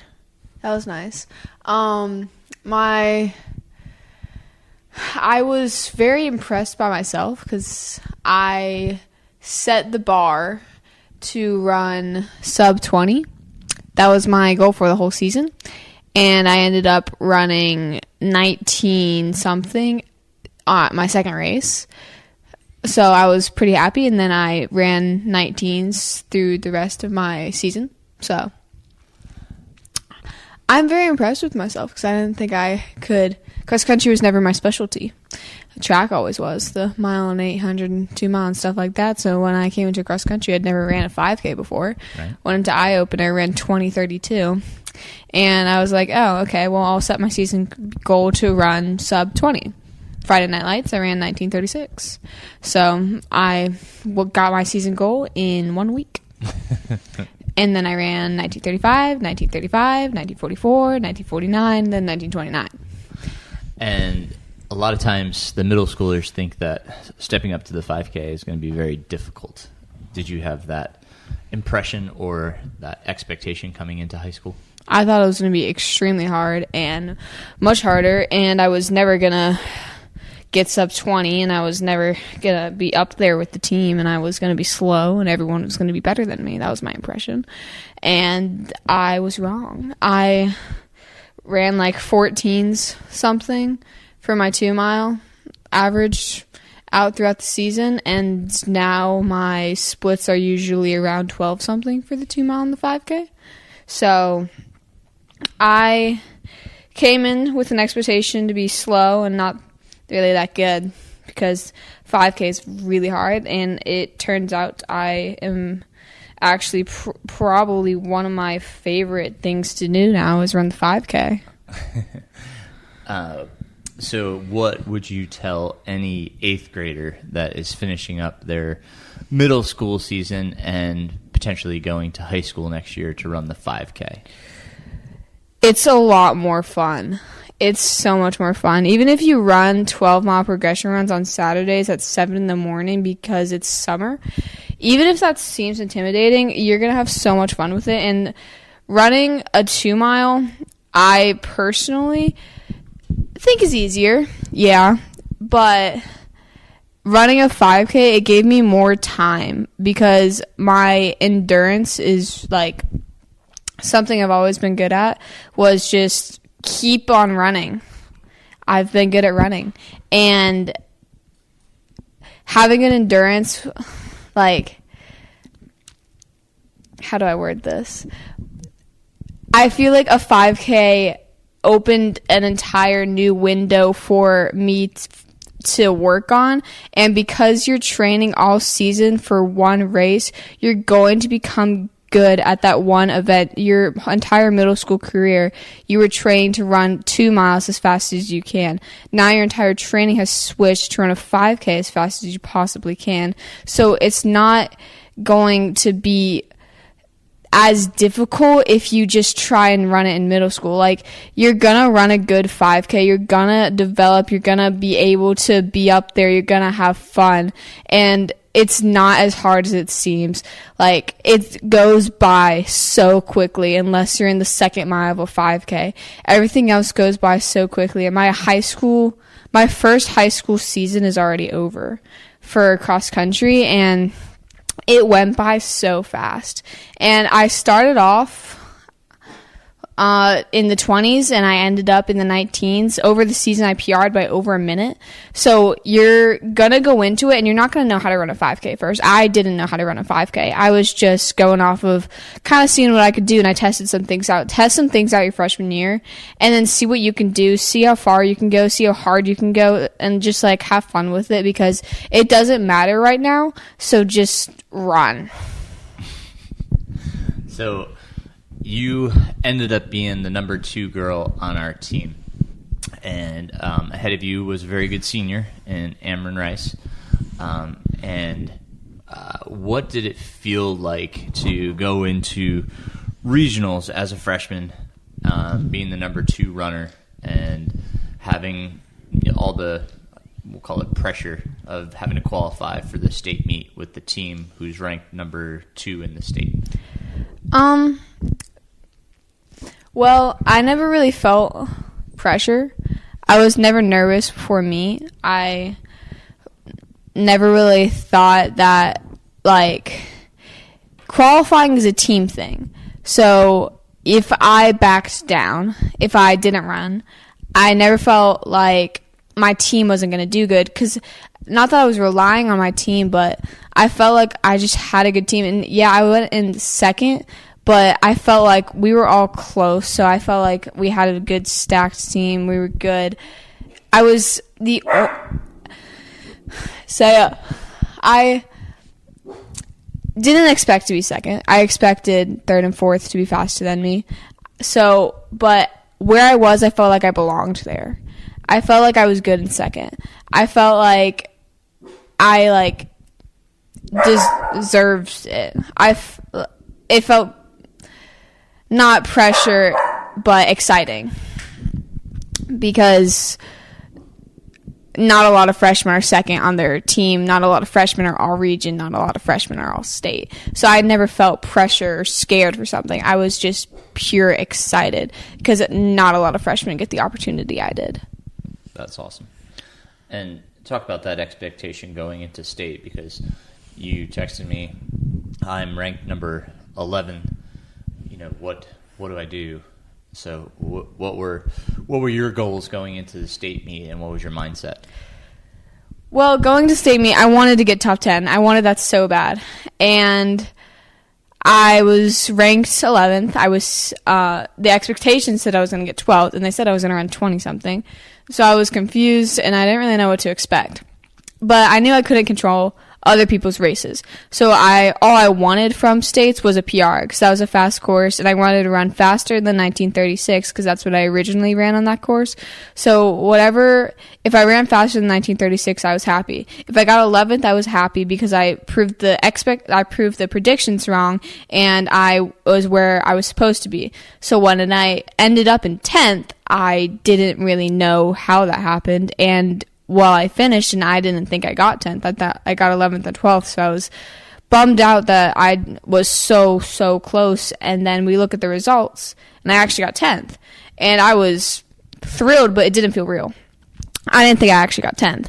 I thought it was just like, oh, their ship wants to not work. So I waited an hour and a half for awards, and awards came around, and they called my name in 10th place. And I'm just like, this doesn't feel real. Like, a freshman isn't supposed to be all state. A freshman isn't supposed to be up there. Like, I don't belong there. This isn't right. Like, this isn't like, it's a dream. This isn't real. So I was like, pinch me.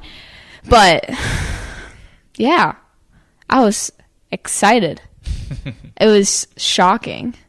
It was insane. What was your favorite meet this year? Ooh, FNL, Friday Night Lights, 100%. Why is that?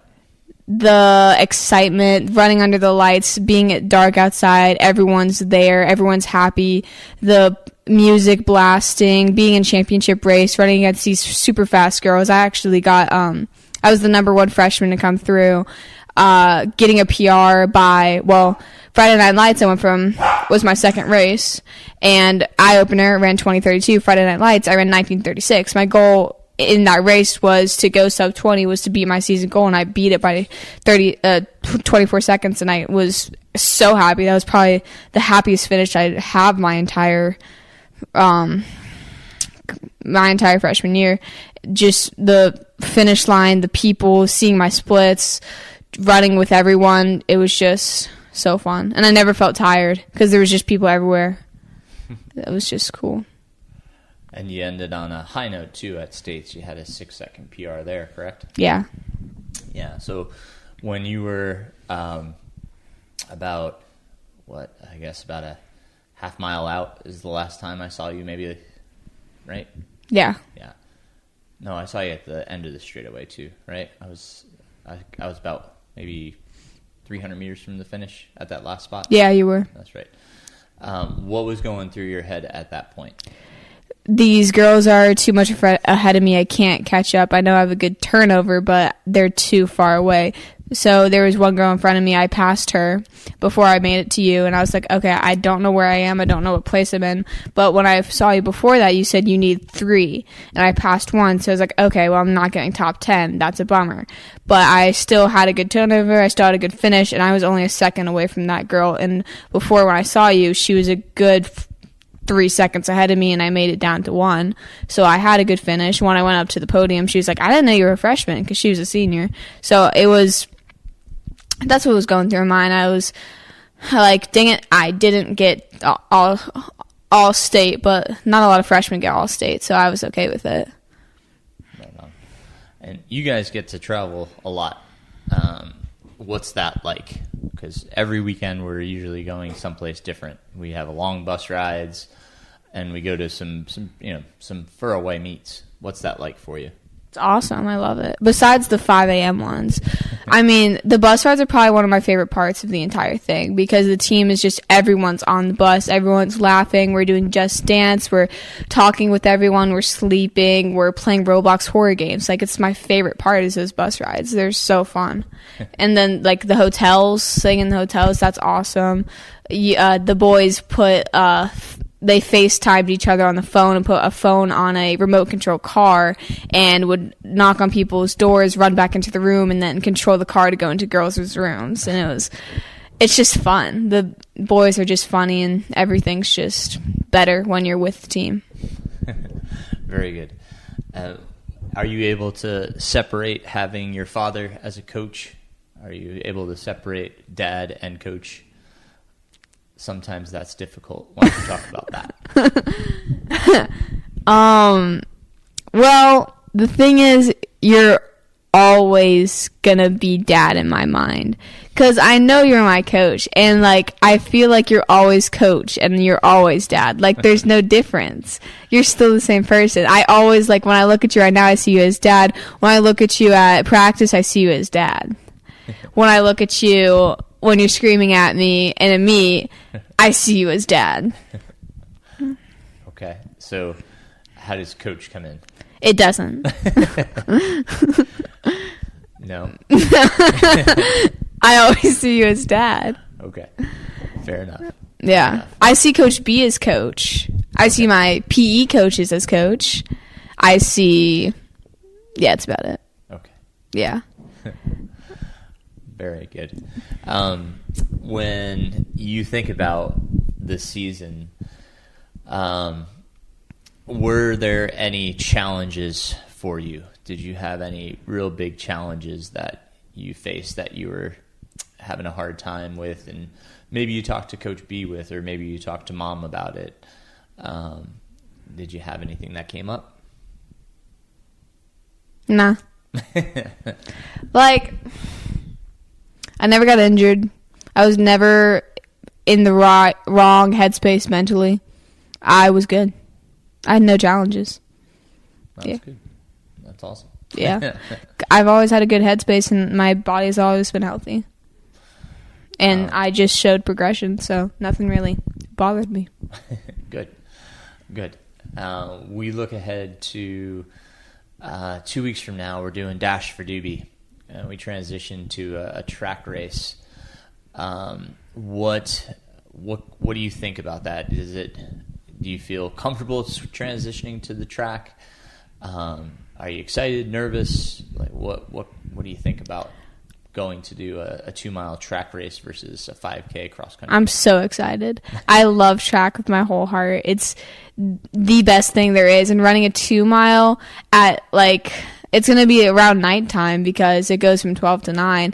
Running nighttime with all those stupid fast people, because all the fast people do Dash or Doobie, and you're just like, everyone's there. The hype is there. The stadium lights are there. The cold is there, so I'm not going to sweat, because something that might have ever gotten to me was just heat. It was sweating too much, and now I'm in the cold, and yeah, my body will be cold, but I wear the hand warmers, the gloves, the fuzzy socks, the studio pants, the hoodies. Like, I'm good. I am ready, and I'm excited. So as we look ahead to indoor track, what's some of your goals for indoor? Some of my goals for the 2-mile, I want to go sub 12. I want to do that at Dash or Doobie. Mile, I want to go sub 5:20. Okay. And 800, I want to go sub 2:25. Which will be the 1,000. So 1,000. Well, yeah, we'll have to figure out what that would equate to. But what excites you about indoor track? What opportunities excite you? Something I've always been excited about is that 4x8. I've been hearing about this 4x8 for 4 years now, and I'm so excited to finally be on that team. Something that always excites me is running a JDL because I've been there for years and years, and I watched Keegan race there, watched all these super fast people, Caroline Barton, like I've watched everyone race a JDL. Now it's finally my turn, and I'm excited to race at Tryon, and I want to make it to nationals. So whether I make it to Adidas, which is something I believe, like I'm not, like, I will make it to Adidas. That's something in my mindset that will be happening. What I want to do, a goal is to make it to Nike or New Balance, because that'd just be awesome, because I want to go there again. It was so fun, and everyone's so fast. Even if I have an awful race, I will still be happy to watch other people and be in Boston. Maybe Keegan could come down and watch. That'd be cool. But I'm excited for indoor. I've never had an indoor season before. Right on. Very good. Yeah, it's going to be a little bit different, that's for sure. Training through you did some training last year with us. Yeah, but I only had one meet. Right. Yeah, because we couldn't find many middle school meets for you. But this season, I think the big thing is not to over race in indoor and save some for outdoor. So we'll be careful with how much we race and what we race, because like you said, you have goals for the 1,000, 4x8, the mile, and even the 2 mile. So it will be interesting to see where you go. So when we get towards the end of indoor, we can, or even middle of indoor, we can kind of check in and see where you're at. Yeah. Yeah. Any closing thoughts from you?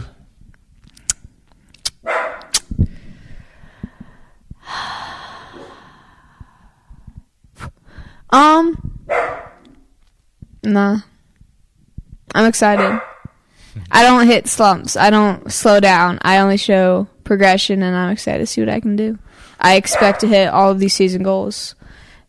Well, and as we said, you're going to do Dash for Doobie, but then we're going to take a little bit of a break just so we make sure that you can refresh and get,